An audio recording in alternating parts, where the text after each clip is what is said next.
सच बोलने से फायदा होता है या झूठ बोलने से फायदा होता है? हमें लगता है कि जब हम झूठ बोलते हैं तब हमारा नुकसान होने से बच जाता है।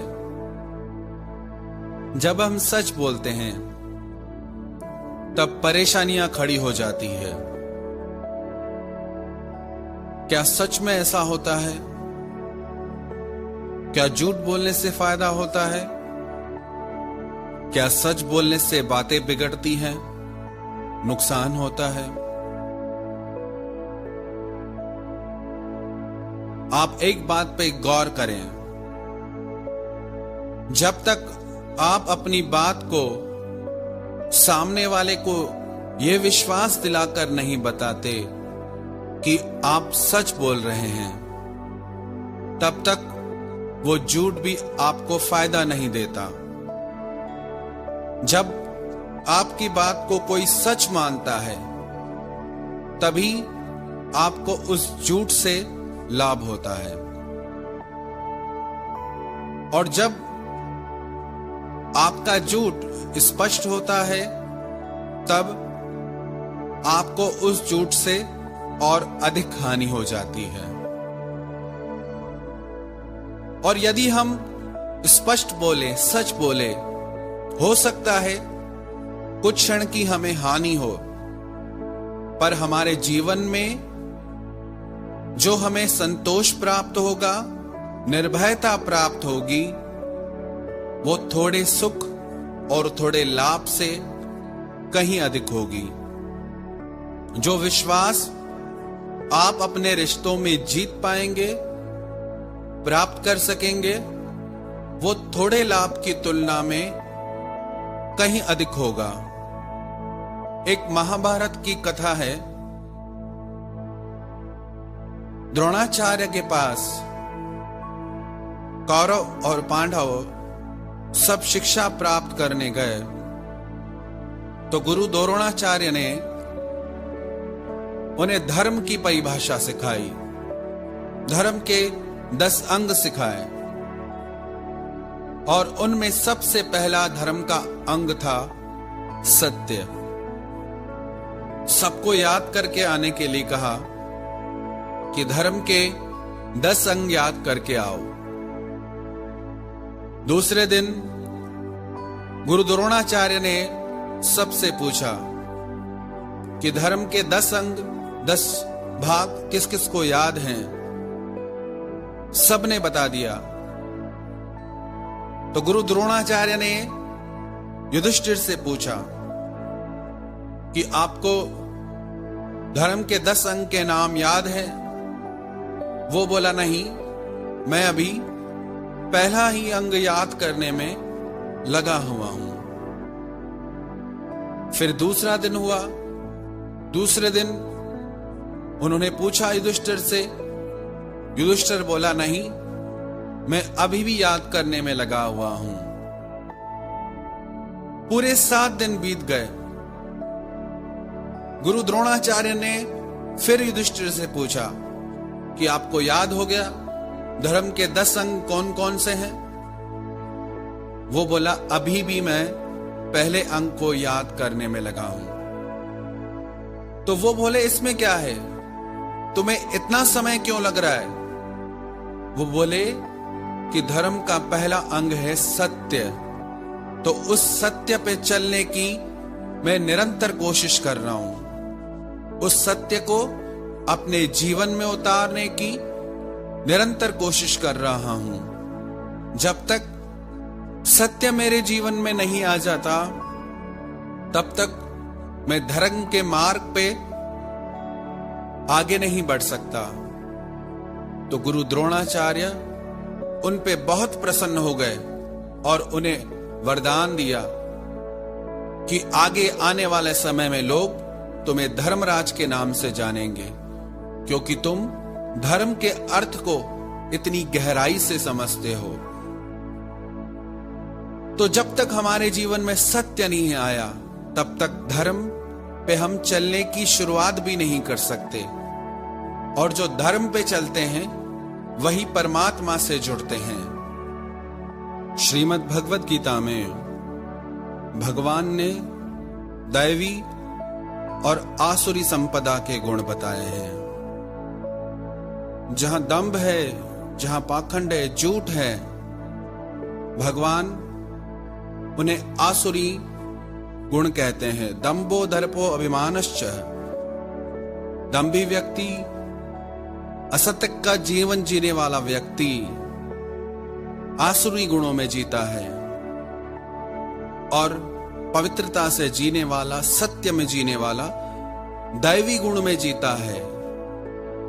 भगवान कहते हैं देवी संपदि मोक्षाया निबंधाया सुरीमता। दैवी गुण मुक्ति के लिए और आसुरी संपदा बांधने के लिए है। जितना हम सत्य का व्यवहार करते हैं उतना हम स्वतंत्र, सहज और शांत जीवन जीते हैं, और जितना हम असत्य का व्यवहार करते हैं उतना हम बंधनों में अशांत और चिंता का जीवन जीते हैं। आप कल्पना करें ऐसी दुनिया की जहां कोई झूठ नहीं बोलता, सब सच बोलते हों, तो आप कितने निश्चिंत हो जाएंगे। आपके जीवन से चिंता ही निकल जाएगी, भय ही निकल जाएगा, डर निकल जाएगा। हर किसी पे आप विश्वास करेंगे। आपका जीवन पॉजिटिविटी से, विश्वास से भर जाएगा, और बहुत जल्दी हम परमात्मा से भी जुड़ पाएंगे, क्योंकि वो विश्वास की ऊर्जा हमको भगवान से जोड़ देगी। जब आप एक झूठ बोलते हैं तो उसे छुपाने के लिए आपको और झूठ बोलने पड़ते हैं, क्योंकि आप अपना झूठ स्पष्ट नहीं होने देना चाहते। और जब आप सच बोलते हैं तो आपको कुछ सोचने की जरूरत नहीं। आपकी बात जैसी पहले थी वैसी आज है, वैसी भविष्य में रहेगी। और यदि आप सत्य में जीते हैं तो आप निश्चिंत होकर जीते हैं, और आप यदि असत्य में जीते हैं तो आपको चिंता और भय घेरे रहते हैं। यदि आप अपना जीवन सहज जीना चाहते हैं, शांत जीना चाहते हैं, सरल जीना चाहते हैं, तो एक बार सत्य के मार्ग पर चल के देखें। हमें लगता है हमने सच बोलना शुरू किया तो हमारे जो भी अपने हैं हमसे नाराज हो जाएंगे। हमने सच बोलना शुरू किया, सारे काम बिगड़ जाएंगे। पर याद रखें, जो भी आज तक सच के मार्ग पे चले हैं उनके साथ परमात्मा है। जो भी असत्य के मार्ग पे चले, आज नहीं तो कल उनका पतन हुआ, और जो सत्य के मार्ग पे चले वो परमात्मा से जुड़े, और आज हम उन्हें याद करते हैं। सत्य पे चलने वालों की हो सकता है कुछ समय के लिए हानि हमें प्रतीत हो, पर अंततोगत्वा उसका परिणाम शुभ होता है। असत्य बोलने वाला हो सकता है कुछ देर के लिए खुश हो जाए, प्रसन्न हो जाए, पर उसका परिणाम शुभ नहीं होता। प्राप्ति हम परमात्मा की करना चाहते हैं, दर्शन हम परमात्मा के करना चाहते हैं, मिलना हम सत्य से चाहते हैं, और जीवन में असत्य के मार्ग पे चल रहे हैं, तो वो मंजिल मिलेगी कैसे? यदि आप भगवान से जुड़ना चाहते हैं, आनंद से जुड़ना चाहते हैं, सुख से जुड़ना चाहते हैं, तो सत्य के मार्ग पे चलना शुरू कर। एक चोर था, चोरी करना उसकी आदत थी, उसका स्वभाव था। उसकी मां को उसकी बहुत चिंता होती थी कि ये चोरी करता है, कई बार पकड़ा जाता है, इसे दंड भी मिलता है, कभी कोई दुर्घटना न हो जाए इसके साथ, वो एक सत्संग में जाती थी एक संत के पास। उसने अपने बेटे से कहा कि तुम एक बार मेरे साथ उन संत से चल के मिलो। पहले तो वो माना नहीं, बोला कि मैं चलूंगा और वो मुझे कहेंगे कि चोरी करना छोड़ दो। तो वो बोली कि तुम चिंता मत करो, वो ये बात नहीं बोलेंगे। वो अपने बेटे को संत के पास लेके आई और उसने सारी बात उन संत को बता दी कि मेरा बेटा चोरी करता है और बोलता है कि आप इसको चोरी छोड़ने के लिए मत बोलो और आपकी किसी भी बात को ये मानेगा। तो वो संत बोले, आपसे अगर चोरी नहीं छोड़ी जाती, आपको आदत हो गई है, तो एक काम करो, आप आज से सच बोलना शुरू करो।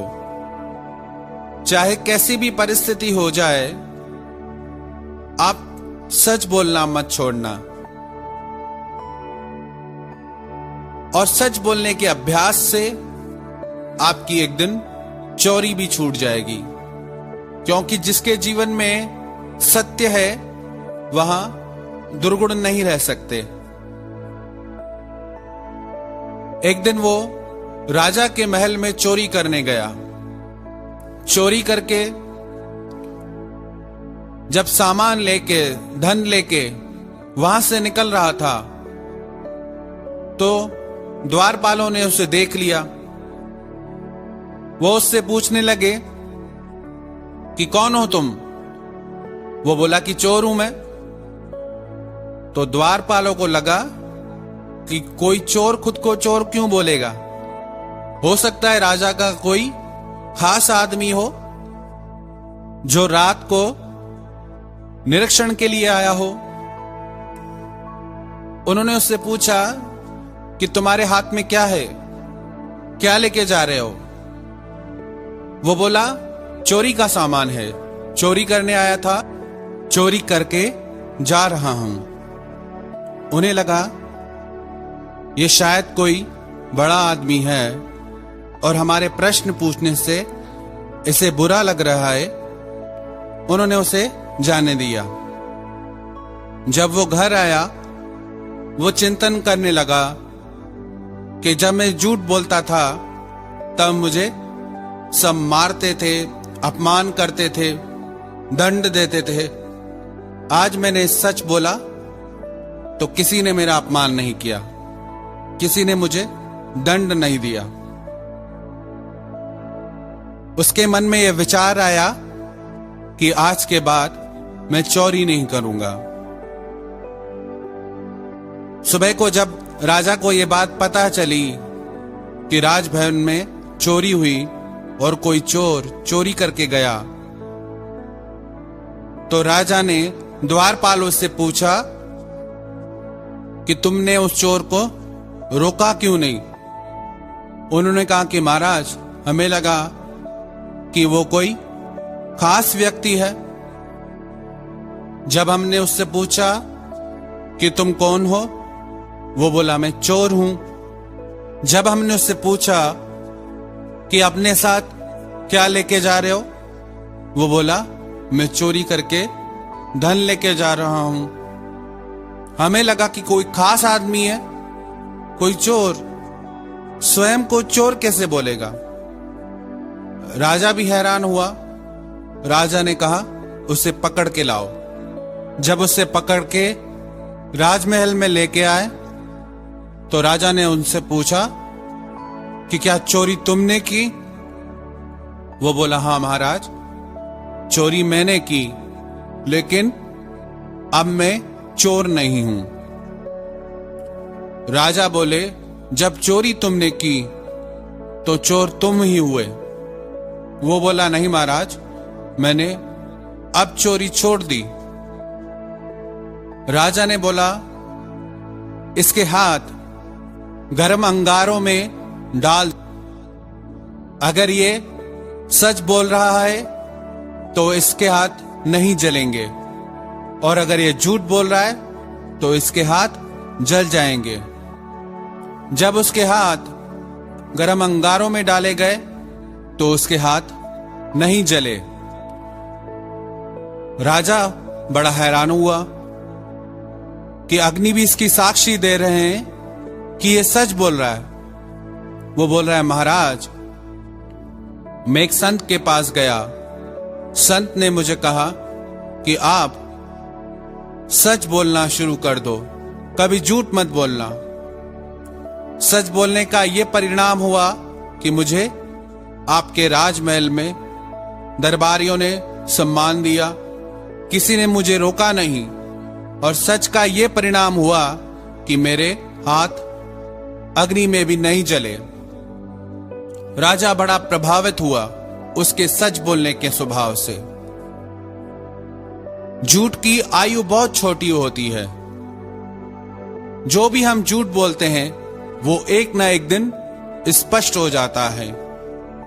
झूठ ऐसे है जैसे पानी में बना बुलबुला, ज्यादा उसकी सीमा नहीं है, ज्यादा उसका जीवन नहीं है। ये सृष्टि सत्य से चलती है। सत्यते धार्यते पृथ्वी, सत्यते तपते रवि, सत्यते बहती वायुष, सर्वम सत्य प्रतिष्ठते। ये पृथ्वी सत्य से स्थित है, सूर्य सत्य से रोशनी करते हैं, वायु सत्य के प्रभाव से चलती है, पूरी सृष्टि सत्य पे ही स्थित है। हमें लगता है हमारा जीवन असत्य से, झूठ बोलने से बहुत बेहतर हो गया है, तो हम अपने जीवन की तरफ दृष्टि डालें। हम अपने रिश्तों में विश्वास खो चुके हैं, अपने आप में, अपने परिवार में, अपने संबंधों में सम्मान खो चुके हैं। तो हम अपने आप से पूछें कि झूठ बोलने से, असत्य से हमें अपने जीवन में फायदा हुआ या नुकसान हुआ।